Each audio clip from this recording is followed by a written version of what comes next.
अऊज़ु बिल्लाहि मिनश्शैतानिर्रजीम बिस्मिल्लाहिर्रहमानिर्रहीम। पाँचवा कलिमा सय्यदुल इस्तिग़फ़ार। अल्लाहुम्मा अंत रब्बी ला इलाहा इल्ला अंत ख़लक़तनी व अना अब्दुका व अना अला अहदिका व वअदिका मस्ततअतु अऊज़ु बिका मिन शर्रि मा सनअतु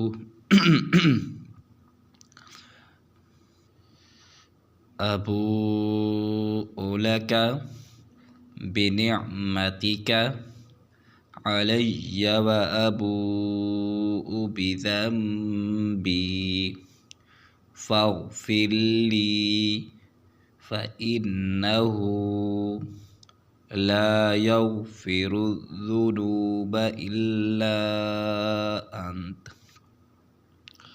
पाँचवा कलिमा सय्यदुल इस्तिग़फ़ार।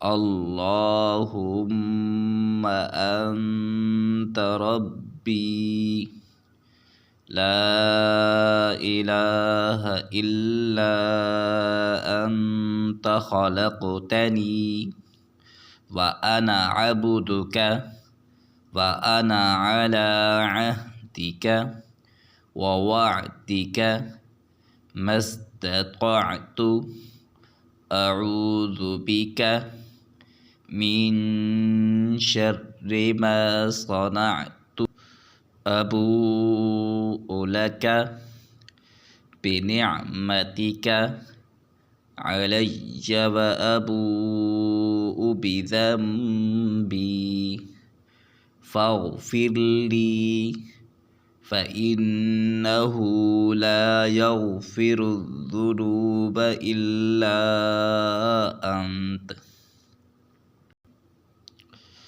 हदीस पाक में आता है, जिस शख्स ने इस कलिमा को दिन में पढ़ा और शाम से पहले फौत हो गया तो जन्नती होगा, और जिस शख्स ने रात में पढ़ा और सुबह से पहले फौत हो गया तो वो जन्नती होगा। सुबहान अल्लाह।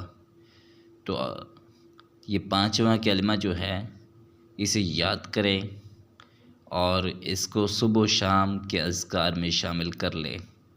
और ये हदीस में आता है कि जिस शख्स ने इस कलिमे को दिन के आगाज़ में यानी सुबह पढ़ा तो वो शाम से पहले फ़ौत हो गया तो वो जन्नत में जाएगा, और वो जिसने शाम को पढ़ा और सुबह से पहले फ़ौत हो गया तो वो जन्नत में जाएगा।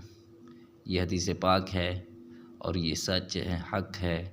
हमारा यकीन है कि आप सल्लल्लाहु ख़ुद नहीं बोलते थे, अल्लाह ताला बुलवाते थे। तो ये बात सच और हक़ है कि जिस शख्स ने ये पढ़ा और सच्चे दिल से पढ़ा और वो सुबह और शाम से पहले फ़ौत हो गया तो वो जन्नत में जाएगा इंशाअल्लाह।